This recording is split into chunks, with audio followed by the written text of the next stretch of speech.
DFM schedule. Hey everyone, in the previous video we configured how to set up a cluster on DFM. Now let's move forward and take a look at scheduling a deployment. As you can see, both checkboxes are selected. One indicates that I need approval for the deployment schedule and the other ensures that I receive notification for this cluster. With that set up, let's go ahead and schedule a deployment. I'll be deploying version 1 for NiFi testing scenarios. I'll be deploying version 1 for NiFi testing scenarios 3, selecting the bucket testing NiFi scenarios once again.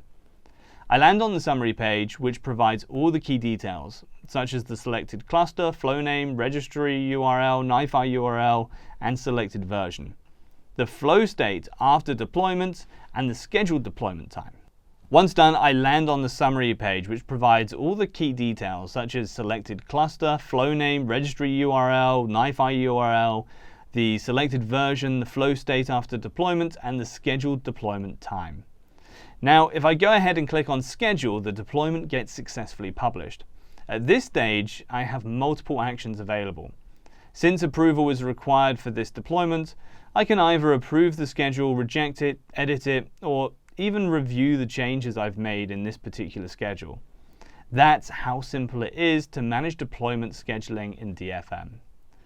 That's how simple it is to manage deployment scheduling in DFM. Thank you for watching. I'll see you in the next one.